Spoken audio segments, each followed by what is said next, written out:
Shalom e bem-vindos de volta ao Israel com a Aline. Hoje nós vamos à região da Samária e vamos conhecer os samaritanos. Vocês sabiam que o povo samaritano da Bíblia existe até os dias de hoje? A gente vai conhecer um pouco das suas origens, histórias. A gente vai inclusive entrar numa sinagoga samaritana. E hoje, segundo o calendário samaritano, é a Páscoa e por isso a gente foi convidado a participar da cerimônia da Páscoa samaritana, que se faz como era nos tempos bíblicos. Inclusive, eles seguem fazendo o sacrifício do Cordeiro Pascal. Então se preparem porque o vídeo de hoje vai ser cheio de história e cheio de novidades. Então, se vocês estão preparados, vamos começar!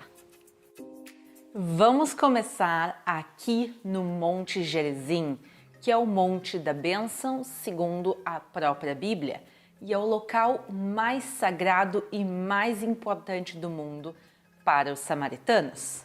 Mas quem são e como surgiram os samaritanos? Para a gente entender essa parte da história, a gente tem que voltar 3.000 anos atrás na história, quando havia um grande reino judaico e dentro dele viviam todas as 12 tribos de Israel. Até que, no ano 930 a.C., com a morte do rei Salomão, esse grande reino vai se dividir em 2 reinos. O reino do norte vai se chamar o Reino de Israel e vai ter a maioria de 10 das tribos de Israel, e o reino do sul se chama o Reino de Judá. Mas tudo vai mudar no ano de 722 com a invasão assíria.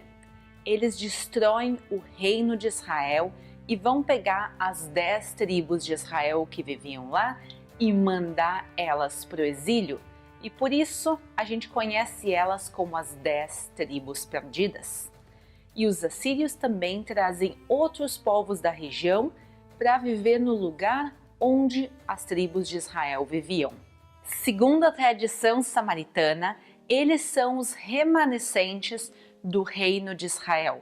Quer dizer que quando os assírios expulsam as 10 tribos, eles não expulsam todo mundo, e sim que parte das tribos de Menassê, Efraim e Levi seguiram vivendo nessa região e que eles são os samaritanos. A própria Bíblia nos relata que sim, haviam remanescentes das 10 tribos de Israel que nunca foram expulsos. Mas parte do reino de Judá, o reino do sul, principalmente depois da volta do exílio da Babilônia, acreditavam que os samaritanos, eles sim se misturaram com populações trazidas pelos assírios e que eles não eram 100% parte do povo e das tribos de Israel. E assim começa uma rixa entre os samaritanos e o resto do povo de Israel que vivia no reino de Judá.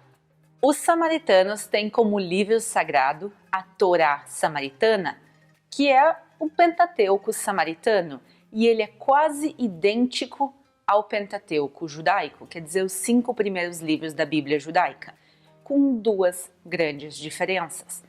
O primeiro é o idioma, a gente vai ver mais tarde na sinagoga, mas eles escrevem os livros deles em samaritano até os dias de hoje, e a segunda diferença é o Monte Gerizim, que é onde nós estamos agora.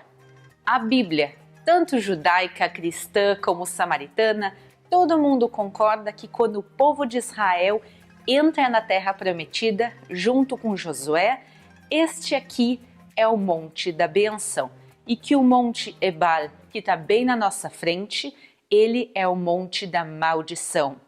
Mas, segundo os samaritanos, esse monte é muito mais que isso. Eles acreditam que aqui é o sacrifício de Isaac, aqui ficava o tabernáculo do povo de Israel e que aqui é o local escolhido por Deus e não o Monte Moriá em Jerusalém. E por causa da santidade desse lugar para os samaritanos, eles constroem aqui no século V, quer dizer, na época persa de Israel, eles constroem exatamente aqui um templo enorme. Ele tinha 20 metros por 21 metros e nas escavações arqueológicas, quando se encontrou esse local, se viu que se encaixa com a descrição bíblica de um templo judaico. As pedras, por exemplo, são colocadas pedra sobre pedra, sem nenhum cimento entre as pedras, sem nenhum tipo de selante, da mesma maneira que foi construído também o Templo de Jerusalém. E esse templo samaritano gigantesco, as paredes dele tinham 8 metros de altura e a parte interna não tinha nenhuma divisão de salas e nem de espaços, como também o próprio Templo de Jerusalém também, a área interna era um grande espaço e a divisão era feita pela parochet, por um pano. E por isso a gente encontra aqui também esse espaço sem nenhuma divisão na época que isso aqui era um templo samaritano. E esse templo samaritano vai ser ainda maior no período helenístico, quer dizer, há mais ou menos 2.200 anos atrás, eles ampliam o lugar e toda essa área externa é parte dessa ampliação samaritana do período helenístico. Infelizmente, o templo samaritano vai ser destruído. O lugar segue sendo sagrado para eles até os dias de hoje. E no período bizantino foi construída aqui também uma igreja octagonal, que a gente está vendo ela agora. Ela parece esse edifício circular aqui no centro. Essa zona que a gente está vendo também é sagrada para os samaritanos, porque segundo eles, aqui é o local que Josué vai construir o altar de 12 pedras. A gente sabe que ele vem até o Monte Gerizim com o povo de Israel. E segundo a tradição samaritana, esse é o local exato onde ele faz esse altar.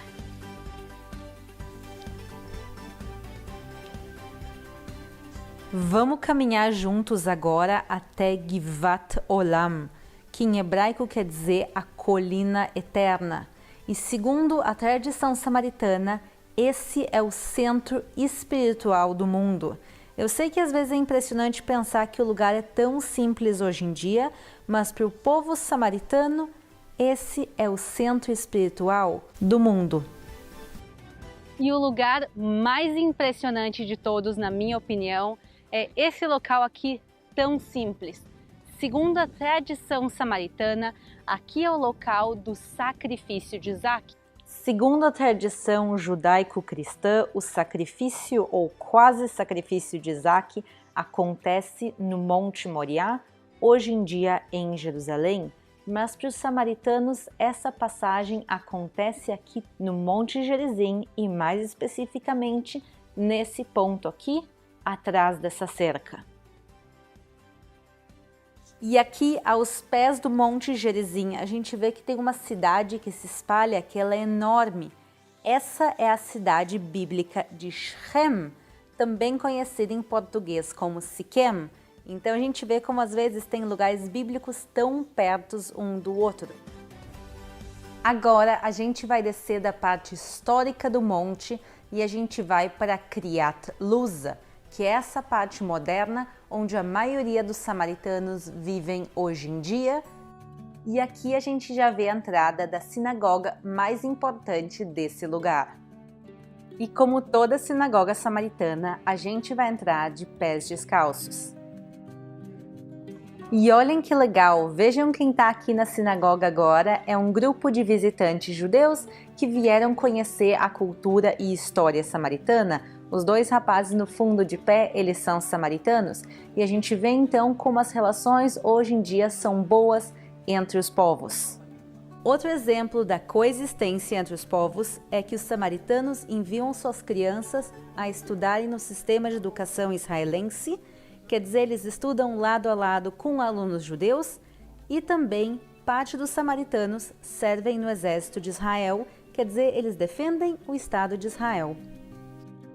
Aqui eles abriram uma Torá samaritana para que a gente possa ver. Os textos sagrados e toda a sinagoga está escrita em samaritano, apesar disso, a maior parte deles são trilingües. Eles falam tanto o hebraico como o árabe, como, claro, o idioma deles, que é samaritano, que também é um idioma semita. atrás desse pano verde fica o Aron HaKodesh, que é o local onde a Torá e os livros sagrados ficam guardados no dia a dia. Mas agora vamos sair da sinagoga e vamos até o local onde vai acontecer o principal evento do dia de hoje. E aqui a gente já consegue ver as preparações para o sacrifício da Páscoa que vai acontecer daqui um pouquinho.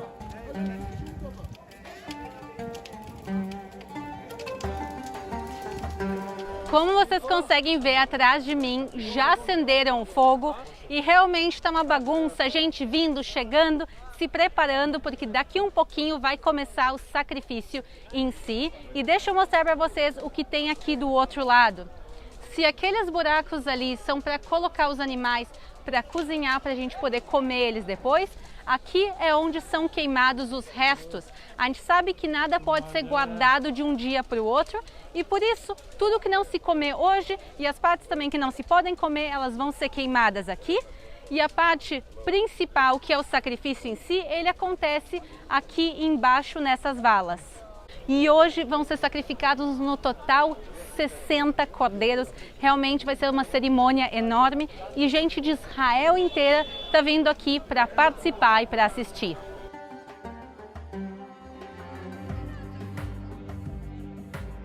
O momento está chegando, pessoal. A gente já pode ver aqui os animais que estão chegando. No total, como a gente falou, vão ser 60 cordeiros sacrificados.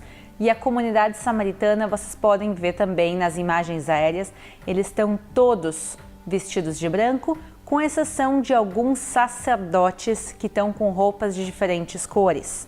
E os sacerdotes samaritanos também são descendentes de Arão.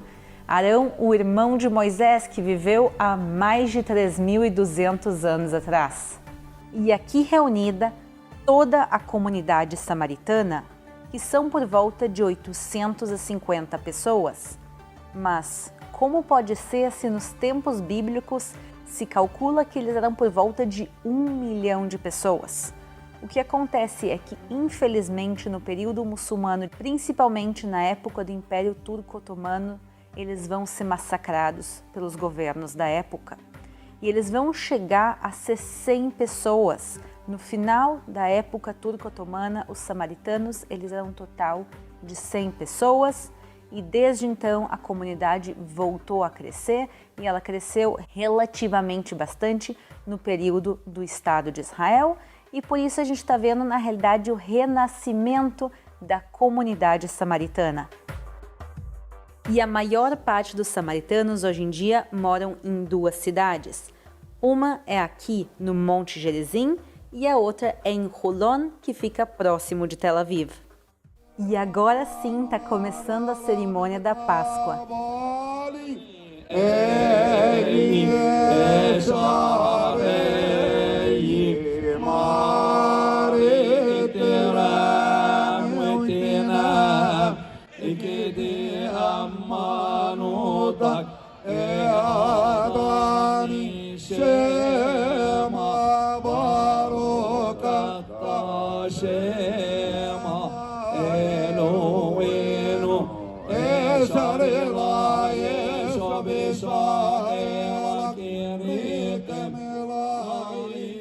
Agora é o momento do sacrifício, mas em respeito e sensibilidade a todos, a gente não vai colocar as imagens do sacrifício em si, mas daqui um segundinho vocês vão ver o pessoal celebrando o pós-sacrifício.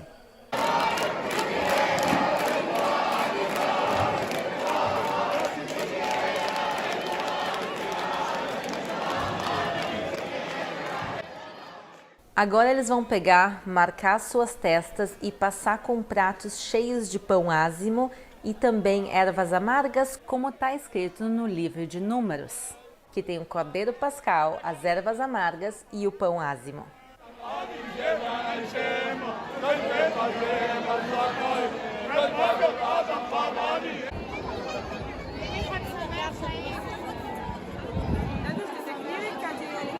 Aqui atrás a gente consegue agora ver o fogo queimando, porque eles vão começar a limpar os cordeiros, a pele, tudo que não se vai comer se vai colocar sobre esse fogo e queimar. e a carne ela vai ser levada até os buracos, onde ela vai ser assada por algumas horas.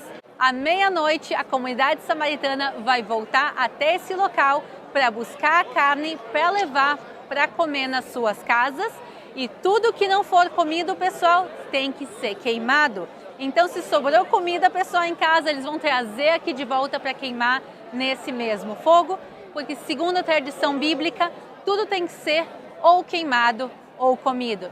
Espero que vocês tenham gostado de conhecer um pouquinho mais sobre a tradição samaritana aqui direto da Samaria. Não esqueçam de se inscrever no canal para mais vídeos direto aqui desse lugar tão especial. Um beijo, shalom e até a próxima!